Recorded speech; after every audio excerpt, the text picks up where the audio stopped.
I now have the honour of introducing you all to a truly inspirational and beautiful human, Martine Chait. Martine's story is a testament to the strength of a family facing unimaginable loss, immeasurable grief, and grappling with questions no parent should ever have to face. But through it all, Martine emerged stronger than ever, determined to make the most of each day. With warmth and honesty, she shines a light on the path forward for those navigating loss, offering hope in the darkest of times. Please make welcome Martine Chait. 21 years ago, my husband Louis and I were elated with excitement. We were having our first child, and it was a perfect pregnancy in every possible way. Our precious daughter Hannah was born on her exact due date, but she was born sleeping. I remember waking from the emergency C-section with Louis at my side, telling me we have a very sick baby girl. Unbeknownst to me, she had been whisked off after the birth and connected to so many pipes and tubes.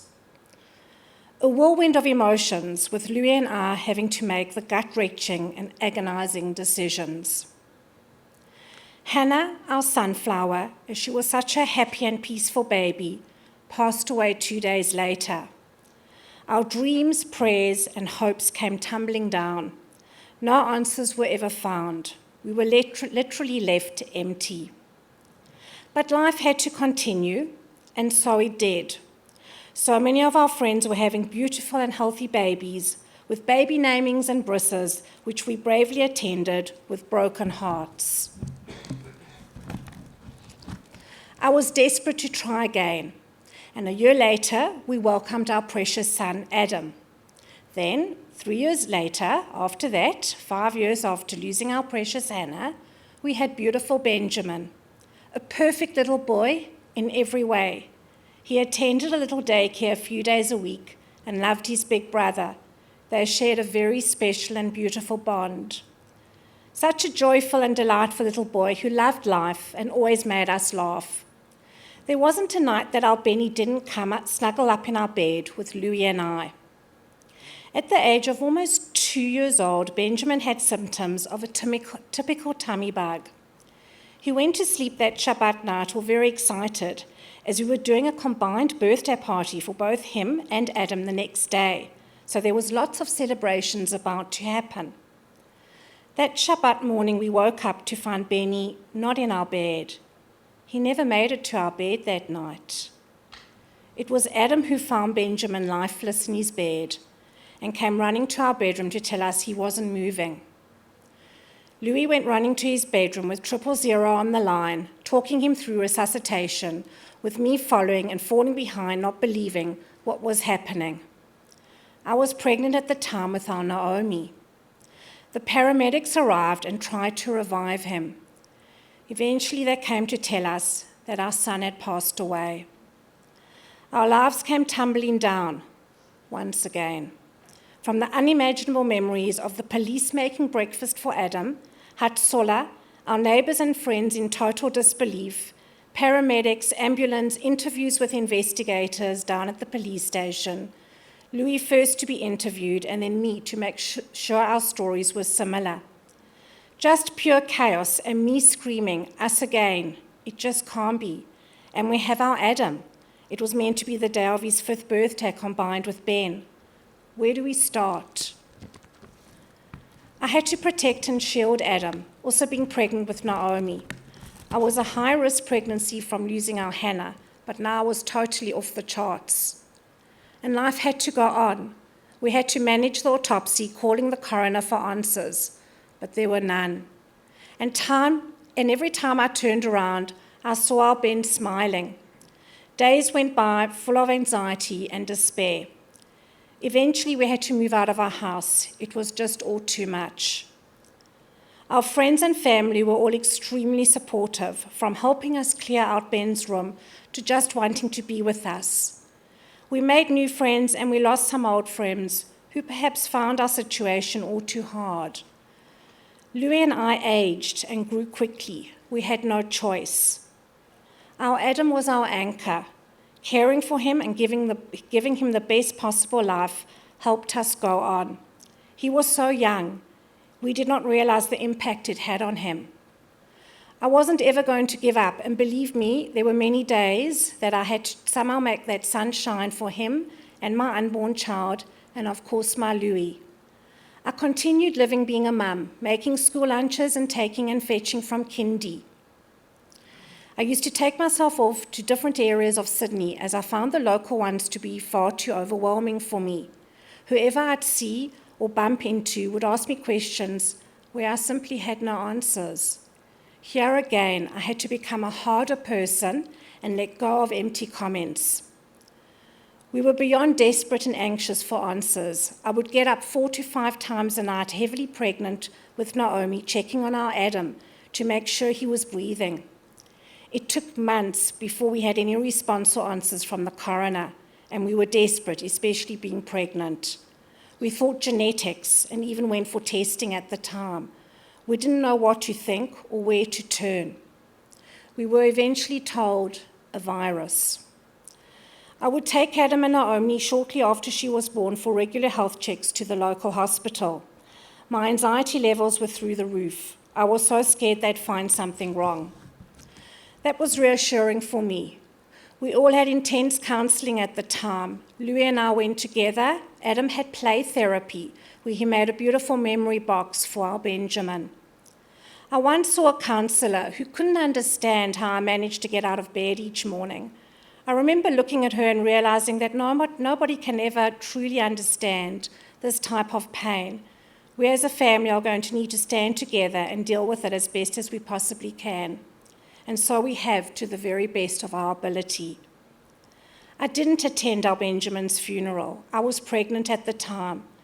I sat praying and saying Tehillim. It took me a very long time to visit my Ben's grave. I still have to pinch myself at each visit to the cemetery to see our son and daughter buried together, decorated with sunflowers and toys, and still we have no answers to this day. Moving and living in Switzerland for the past 5 years made us grow as a family and become stronger within ourselves and as a unit. Nobody knew our history in Switzerland. It was refreshing for us. I used to go walking with my neighbour and our dogs on Sunday mornings in the forest. I once told her about the loss of our Ben, but I couldn't about our Hannah. I didn't think she would ever believe me. I remember so clearly when we had a weekend away in Milan whilst living in Switzerland, Adam and Naomi had a portrait done outside the famous Golden Cathedral. I showed the artist a photo on my phone of our golden retriever, Buddy, and to place Buddy in the middle of Adam and Naomi. This would have been Ben's spot. It is quite unbelievable how our Buddy somehow resembles our Benny in so many ways. He's such a joyful soul, always making us smile, like our Ben did. We keep photos of our Hannah and Ben in our home, even back in Switzerland. We celebrate their birthdays with a cake. We've tried hard to keep their spirits alive as best as possible. I've learnt over the years that our lives are so out of our control. I even wondered what this would have happened if Ben made it up to our bed that night.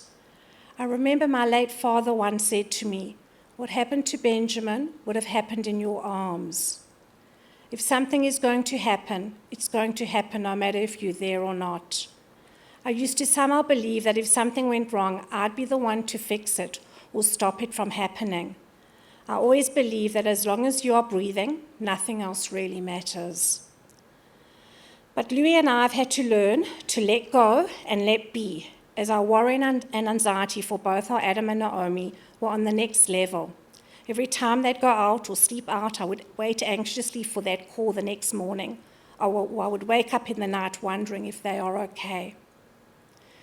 We've reached a time in our lives, 21 years later, to give back and try our best by turning this not-for-believing and unimaginable situation into something positive and close to our hearts. It's time, 21 years. We've just recently adopted and opened, through the Angel Network Australia and Cape Town, a soup kitchen in Cape Town with both Louis and I were born and raised in honour of our late Hannah and Ben. thus keeping their spirits alive and feeding hundreds of starving children daily and putting smiles on these faces with our Hannah and Ben smiling and shining down on us. It is so very heartwarming. We've corded and brightly painted this container where the kitchen is run from on the outskirts of a township, Hannah and Ben's kitchen. In fact, last year on Hannah and Ben's birthdays, we arranged a chocolate cookie for each child to enjoy, and they happily sang a happy birthday song for Hannah and Ben in appreciation. I volunteer a few days a week for Red Nose Peer Support Loss and Grief 1300 line. It's a 24/7 countrywide number for anyone who has had a loss to stillbirth or SIDS. Each one in our team has had a loss, and we are the only ones who can help and relate to these callers. And unfortunately, even 21 years on, there are so many calls. I find it sometimes so hard to believe. I'm currently studying a diploma in counselling. I'm so ready to help and give back to others. It's time, 21 years on. Tonight is a significant moment for our family. It's the first time we are speaking openly about what happened. I'm grateful to be able to do it because one of the things I've learned in the last 21 years is that so many people live with grief every day. It's very isolating, and we don't talk about it enough. It's often brushed under the carpet. We try and get on with our lives. We try and pretend it's not there, even when it really is. And for us, it's been a matter of relearning how to live in this world, not once, but twice over. This was our story of how we continued living after the loss of our 2 children, Hannah and Benjamin. We still have no answers, but we've managed to come out as best as possible on the other side. Thank you.